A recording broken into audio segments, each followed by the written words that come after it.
And now let's look in on our genial friend and good host, Dr. Watson. Good evening, Doctor. Good evening, Mr. Bartell. Punctual to the minute, as usual. Never keep a doctor waiting, I always say. Particularly Dr. Watson. Draw up a chair, my boy. Thank you. That's it. All ready to tell us the Sherlock Holmes adventure of the Speckled Band, Doctor? Yes, I'm all ready, Mr. Bartell. Say, Doctor, just what does a Speckled Band mean? You wait until I've told you the story, young fellow, my lad. You'll find out for yourself. Sorry. The floor is all yours, Doctor. The adventure of the Speckled Band began on a rainy April morning in 1883. An urgent call from one of my patients had kept me up most of the night before, and in consequence, I came down to my breakfast rather later than usual to find that Holmes had already left our house some hours earlier. As I sat there reading the morning paper and consuming my 2 lightly boiled eggs, there was a knock at the door. It opened to disclose a typical example of the British working man, a bag of tools in one hand and a grimy cap in the other, as he spoke to me from the doorway. You sent for me, Mr. Holmes? I'm not Mr. Holmes. Oh, beg your pardon, Governor. But I've come to mend the guest bracket over the mantelpiece. Oh? What's wrong with it? I've got a leak in it. Oh, leak? Well, what's wrong with your work? Yes, sir. Hope I won't be disturbing you, sir. No, that's all right, my man. Don't mind me. Oh, dear. Very untidy man, Mr. Holmes, sir. What do you mean by that? Well, you can't help noticing the mess this room's in. I've heard say he was as tidy as any when he started, but he learned bad habits from a bloke what lived with him. Dr. Watson, I think his name is. You impertinent fellow. How dare you talk to me like that? I've got a good... Oh, where does he go to? Here, you come out of there. That's Mr. Holmes's room. Don't be angry with me, Watson. What? Just slipping out of these grimy rags into a dressing gown. Good gracious me. So was you, Holmes. Well, upon my soul, I'd never recognized you, but why the disguise? A case, my dear Watson, a case. One of those small problems which a trusting public occasionally confides to my investigation. To the British workman, old chap, all doors are open. His costume is unostentatious and his habits are sociable. Tool bag is an excellent passport, and a tawny moustache will secure the cooperation of maids. But what's the case, Holmes? A modest little drama of life in the kitchen, one of those seemingly inconsequential affairs, and yet, Watson, the honor of a duchess is at stake. Duchess? A mad world, my masters, a mad world. Now I feel a little more comfortable. Let's return to the sitting room, shall we? A strong cup of tea would be most acceptable. Oh, I wish you'd tell me about the Duchess and life in the kitchen, Holmes. Some other time, old fellow, some other time. At the moment, suppose you tell me what you know about Miss Helen Stoner. I received a letter from her this morning in which she informed me that she would be calling here at 11, and also that she was a friend of yours. Helen Stoner? Oh, yes. A charming girl indeed. Pour me a cup of tea, Watson, and tell me about her. Well, I befriended her at the time of the tragic death of her sister 2 years ago. I told you about the case, don't you remember? The sudden death of Violet Stoner at an old house in Stoke Moran. Oh, yes. It all comes back to me now. There was an inquest, wasn't there, with a string of stupid, ineffective witnesses. Huh? I was one of them. Oh, I'm sorry, old fellow. Then you were the exception, of course. Wait a minute. Let me see. I docketed the evidence on the case. Where is it? My scrapbook. Here we are. Let me see. Yes, S. Salisbury, Hatchet, Murder, Lordson, Simon. Here we are. Stoke Moran. Yes, I remember the affair well now. The villain of the piece was Dr. Grimsby Roylott, wasn't he? Yes, a dreadful fellow. He's the stepfather of the 2 girls. Violet, the one that died so mysteriously. Helen, the one who's coming here to see you. Dr. Roylott has a pretty record. 55 years of age, killed his kit McGar in India, once in an insane asylum, married money, wife died, distinguished surgeon. Well, Watson, I wonder what the distinguished surgeon has been up to now. Some deviltry, I fear. Why do you say that?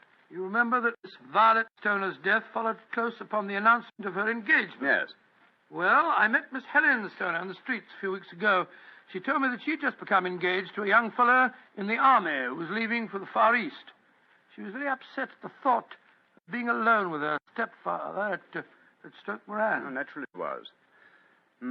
Dr. Roylott stands to lose a considerable sum of money in the event of his stepdaughter's marriage. Yes, they both had a trust fund which he administered only as long as the girls were unmarried. That fact was brought out at the coroner's inquest 2 years ago. But if Roylott did poison the other stepdaughter, and I'm pretty convinced that he did, it seems unlikely that he'd try it again. 2 sudden deaths in the same household could hardly pass the coroner. Oh, no, my dear Watson.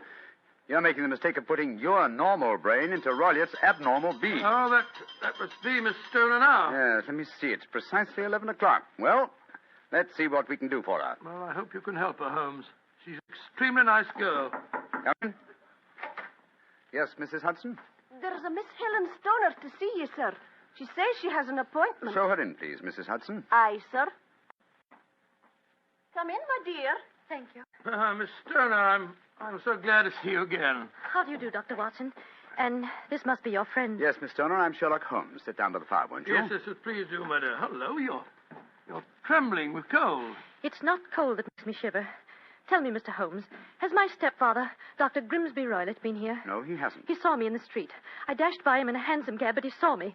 Our eyes met and he waved me to stop, but I came here as fast as I could. Very sensible move. Dr. Watson has already given me several hints as to your present problem, as well as having refreshed my memory as to the circumstances of your sister's death. My problem is a simple enough one, Mr. Holmes. I'm waiting to be murdered. No, my dear Please girl. be a trifle more explicit, Miss Stoner. Very well, Mr. Holmes. My fiancé is leaving for the Far East today. When he leaves, I shall be alone with my stepfather at Stoke Moran. He plans to murder me just as he murdered my sister. What makes you say that, Miss Stoner? Many strange things have happened recently. For instance, he's just moved me into the bedroom in which my sister died. Well, what reason did he give for changing your room? That my old one needed repainting. It didn't need it, but Dr. Roylott did need to move me into that horrible room. And other things have happened. I've heard the music again. Music? What music? My sister first heard it a few days before she died. I heard it myself on that dreadful night she breathed her last. Oh, Mr. Holmes, I'm terrified. Don't worry, my dear. Please don't worry anymore. You have friends to help you now. Do you mind if I ask you a few questions? No, of course not. Now, this music. Does it seem to come from inside the house or outside? Well, it's hard to say. It sounds so faint. What's it like? A sort of soft droning sound. Like a flute or a pipe? Yes, it reminds me of native music I heard during my childhood in India. India, eh? Oh. There's one other thing that puzzles me, Mr. Holmes. Oh, what's that? My sister's dying words. As she lay in my arms, she gasped out 2 words. Oh, what were they? Banned and speckled. You remember that evidence from the inquest, don't you, Dr. Watson? Yes, I do. I couldn't make head or tail of it. So? Band, speckled, Indian music. Miss Stoner, do you sleep with your door and windows fastened? Yes, Mr. Holmes, but so did poor Violet. It didn't save her, though. What did you gather from your sister's dying allusion to the band, the speckled band? Well, sometimes I thought it was merely the wild talk of delirium, and sometimes that it referred to a band of people. Oh, yes. I remember that there were some gypsies encamped quite near us at the time of Violet's death. Gypsies, eh? Yes, and it occurred to me that the spotted, gaily colored kerchiefs, which so many of them wear over their heads, might have suggested the unusual adjective which my sister used. Miss Stoner, how long is it since you heard this strange music that you've told us about? I heard it last night. Your fiancé leaves today, you say? Yes, Mr. Holmes. Well, Miss Stoner, I shall do everything I can to help you. If we were to come to Stoke Moran today, would it be possible to see over your rooms without the knowledge of your stepfather? I think so. He told me this morning that he intended to take a late train home tonight. Ah, that's splendid. Watson, out with the timetable, old fellow, and look up the trains to Stoke Moran. Right you are, Holmes. That's my stepfather. I know it is. Oh, yes. Yes, there he is on the doorstep. Oh, Mr. Holmes, he's followed me. Oh, what shall I do if he finds me here? Don't worry, Miss Stoner. Please don't worry. There's a private exit through that room there. Watson, show her the way, will you? Come along with me, my dear young lady. And you will come down today, Mr. Holmes? Certainly, my dear Miss Stoner. I'll telegraph you the time of our arrival. Goodbye and courage, my dear. Goodbye, Mr. Holmes, and thank you. Come along, Miss Stoner, quickly. Come in. Yes, Mrs. Hudson? It's a gentleman, sir. I told him you wouldn't see anyone without an appointment, but he... Out of the way, woman. Now push me like that. I'm sorry, Mr. Holmes. That's all right, Mrs. Hudson. You can leave us. What kind of gentleman does he call himself pushing an old lady? So you're Sherlock Holmes. You have the advantage of me, sir. Your name is, My name, sir, is Roylott. Dr. Grimsby Roylott of Stoke Moran. Oh, yes, of course. A charming place out here, and obviously good for the lungs. You won't trifle with me if you know what's good for you. Watson, there you are. And how was the experiment? Very successful, Holmes. Good day to you, Dr. Roylott. I haven't seen you since I gave evidence at your stepdaughter's inquest. Yes, I remember you, Dr. Watson. Now listen to me, you two.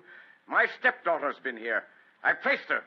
What's she been saying to you? A little cold for this time of the year, isn't it? You answer me! I hear that the crocuses promise well. You dare to try and put me off, do you? I know you, you scoundrel. You're Holmes the meddler. Am I? Holmes the busybody. I believe that a man should occupy his time. Holmes the Scotland Yard Jack in office. When you go out, close the door, won't you? There's a draft. I'll go when I've had my say. Keep your nose out of my affairs, do you hear? Oh, yes, my hearing is excellent, thank you, and your diction and delivery most forceful. But time flies, my dear doctor, time flies, and life has its duties as well as its pleasures. Goodbye. Insolent rascal. Here, see this poker? Oh, the fire doesn't need poking, thank you, doctor. But I should be obliged if you'd put some more coal on for me. You laugh at me. You don't know my strength. Look. There. Your poker's bent double. And that's what I'll do to both of you. If you don't keep out of my affairs. I had a presentiment that he'd slam the door. Phew. He's an ugly customer, eh, Holmes? Literally as well as figuratively. Watson, I'd be much obliged if you get your revolver. It may prove to be an excellent argument with a gentleman who twists iron pokers into knots. The fellow's amazingly strong. Just look at it. I don't want to appear flamboyant, but, there we are. Great Scott, Holmes. You straightened the poker out again. Yes, it was utterly useless in its former shape. And now, Watson, the timetable will catch the next fast train to Stoke Moran.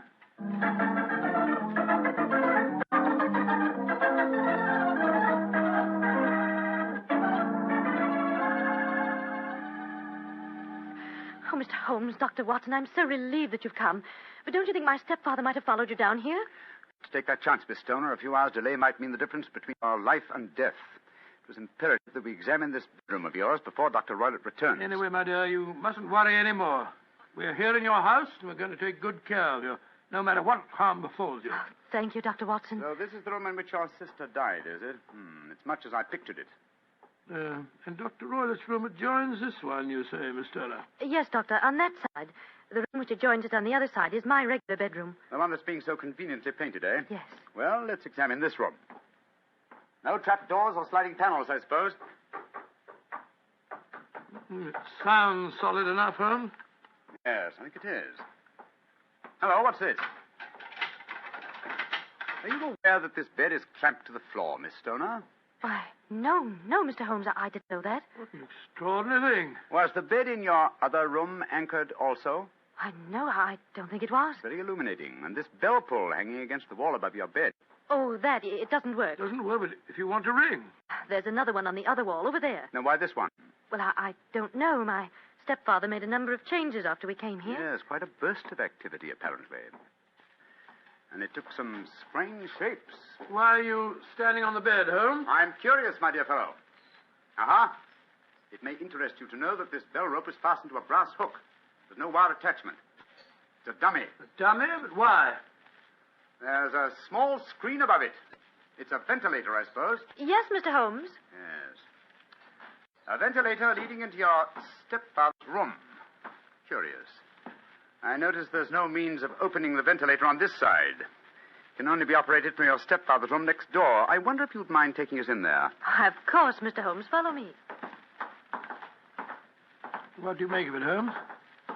There's devil's work afoot, old chap. Here we are, Mr. Holmes. It's much the same as the other room. A bit bigger, perhaps. That large safe against the wall seems to be an unusual piece of bedroom furniture. What is it, Miss Stoner? My stepfather's business papers. Oh, yes. You've seen inside it, then? Only once, some years ago. I remember that it was full of documents. What's this saucer of milk doing on top of it? Does Dr. Roylott keep a cat? No, but he does have a cheetah and a baboon as pets. He brought them with him from India. Well, Holmes, a cheetah is just a big cat. True, but I doubt if a saucer of milk would go very far in satisfying the appetite of a cheetah. Well, I think I've seen enough. This matter is too serious for hesitation. Your life may depend upon your following of my instructions, Miss Homer. I'll do anything you say, Mr. Holmes, anything.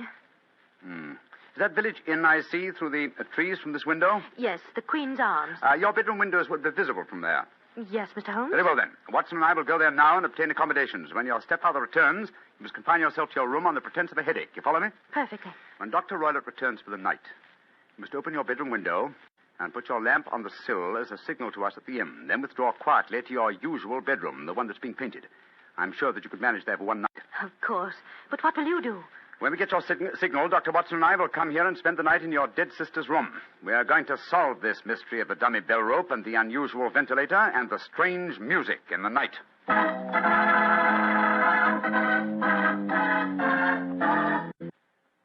Well, Doctor, it's a rattling good story so far. What happened next? You went to the local inn, I guess, and waited for that lantern to appear in the bedroom window at Dr. Roylott's house? That's right, Mr. Bartell. We had an early dinner at the Queen's Arms and then retired to our upstairs bedroom and sat there side by side, puffing away at our pipes, our eyes straining through the darkness for that telltale lantern to give us the signal that there was dangerous work ahead for us. As we sat there discussing the various aspects of the case, I remember that Holmes was very concerned about my own safety. Watson, I really have some scruples about taking you with me tonight. This is an infernally dangerous business. What about that poor girl, alone in the house with that fiend Roylott? I can handle the case by myself, old chap. I'm coming with you, Holmes. You speak of danger. You haven't seen more in those rooms than was visible to me. No, but possibly I've deduced a little more, and I imagine you saw all that I did. No, I saw nothing remarkable except the bell rope, and what purpose that could answer, I confess, is more than I can imagine. You saw the ventilator, too. Yes, but I don't think it's such an unusual thing to have an opening between two rooms. It's so small that a mouse could hardly pass through it. True, but at least you will admit there was a curious sequence of coincidences. A ventilator is constructed. A bell cord is hung from it. A lady sleeps in a bed directly below the ventilator, a bed that is anchored to the floor. The lady dies. Well, I begin to see what you're driving at, Holmes. Look. There's the lantern in Miss Toner's window. It's our signal, all right. Come on, Watson. Our night's vigil begins.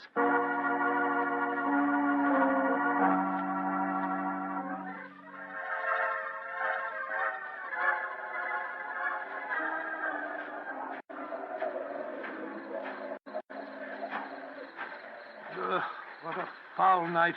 Foul night for foul business, Watson. Come on, through these laurel bushes. It's only another 50 yards to the house. Yes, the lantern's still burning away in the bedroom window. Yes, all the other lights are out. Including the one in Dr. Roylott's room. He must have gone to sleep. To bed, possibly, Watson, but not, I think, to sleep. Great heavens, Holmes. Look at that frightful creature leaping about in the moonlight. It looks like some hideous child. That's Dr. Roylott's pet baboon. But it looks positively human. Yes, probably a great deal more so than its master. Shh. They're directly below the window now. This ivy provides a most convenient ladder. I'll go up first. Careful, Holmes, careful. Wait a minute. I hope the thing's strong enough to hold us both. We look pretty stupid on our backs in the mud. Get a hand with you, Holmes. I can't quite get my leg up over this window ledge. Oh, thanks, old boy. Oh, say, phew. Now to close the window shutters. This room looks exactly like the same as it did this afternoon. The sound would be fatal to our plans. Keep the lamp covered, so that if the ventilator is open from Dr. Roylott's room, no light will show from in there. That's it. Why are you carrying that stick, Holmes? I'm prepared for a visitor that I expect before the night is over. A visitor who will herald his entrance with faint music from an Indian pipe. You mean the music is a signal? Exactly, old fellow. The signal to an accomplice who can enter a room with locked doors, an accomplice who kills and leaves no trace. You mean that... Shh. No more talking, Watson. I'll sit on the edge of the bed here. You sit on that chair. Have your revolver ready in case you should need it. Right you are. Have the lantern ready, too. When I shout now, turn the light full on the top of the bell rope. You understand? Yes, perfectly. Good. Now we must wait. Perhaps for some time. But don't go to sleep, Watson. Don't go to sleep. Your very life may depend on it.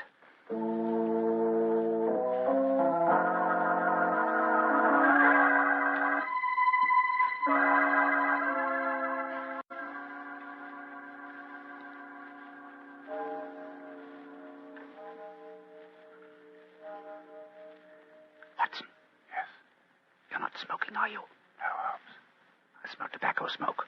Must be drifting through the ventilator. Exactly. Dr. Roylott is up. Look. There's a tiny shot of light showing up in the ventilator. Shh. Listen. There's the music. Yes. Heralding the messenger of death. Have your lantern ready, Watson.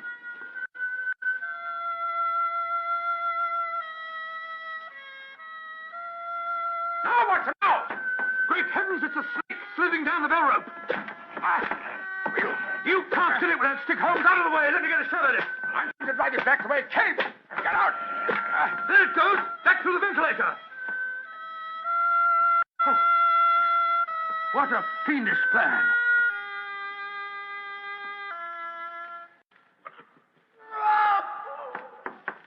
Scott, what's that? I think the devil has turned on its master. Come on, Watson, into Dr. Roylott's room. Dr. Roylott! Dr. Roylott! Doctor! Good Lord, Holmes. Look at him sprawled on the bed. Look at his eyes. Yes. And see what is coiled round his forehead. It's the snake. Yes, the band. The Speckled band. He's dead, Holmes. Yes, he's been bitten by the deadliest snake in the world, the Indian swamp adder. Deadly fangs produce death within 10 seconds. Well, Watson, violence does in truth recoil upon the violent, and the schemer falls into the pit which he digs for another. What should we do now, Holmes? We must remove the macabre headgear from the dead doctor and return the snake to its den. Then I suggest that we tell Miss Stoner that there's no more danger under this roof. After that, we can turn the matter over to the local police. Our work is done.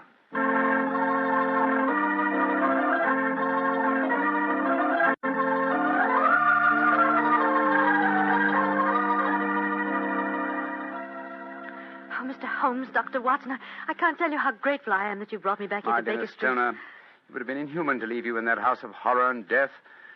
We have a spare bedroom, and Mrs. Hudson is a motherly and understanding woman, and I can assure you that Dr. Watson and I will be delighted to have you stay with us here until you've decided on your future plans. Yes, of course we will, my dear. As a matter of fact, it'd be rather refreshing to have a touch of youth about the place. You're both so kind. Mr. Holmes, I think it's wonderful how you foiled my stepfather's devilish plans. Yes, wasn't it a remarkable example of logical deduction? No, it wasn't, old fellow. At first, your mention of the gypsies, Miss Stoner, and the use of the word ban put me on an entirely wrong scent. However, when we examined the fatal room, I drew the obvious conclusion. You mean the dummy bell rope, the ventilator, and the immovable bed? Yes, old fellow. It instantly gave rise to the suspicion that the rope was there as a bridge for something coming through the ventilator and traveling to the bed. I once thought of a snake. When I saw the saucer of milk on top of the safe, my suspicions crystallized into certainties. Oh, it was a fiendish plot. Yes, an extremely clever one, too. Exactly. My stepfather must have trained the snake to return to him when he played the music. Yes, he put it through the ventilator with the certainty that it would crawl down the rope and land on the bed. It might or might not bite the occupant. Perhaps she might escape every night for a week, but sooner or later she must fall a victim. Thank heaven I came to you, Mr. Holmes. Amen to that, Miss You know, Stoner. Holmes, if you hadn't lashed at the snake with your stick, I bet it wouldn't have turned back on its master. True, old chap. In that way, I am no doubt indirectly responsible for Dr. Grimsby Roylott's death. But I can't say it's a fact that's likely to weigh too heavily on my conscience.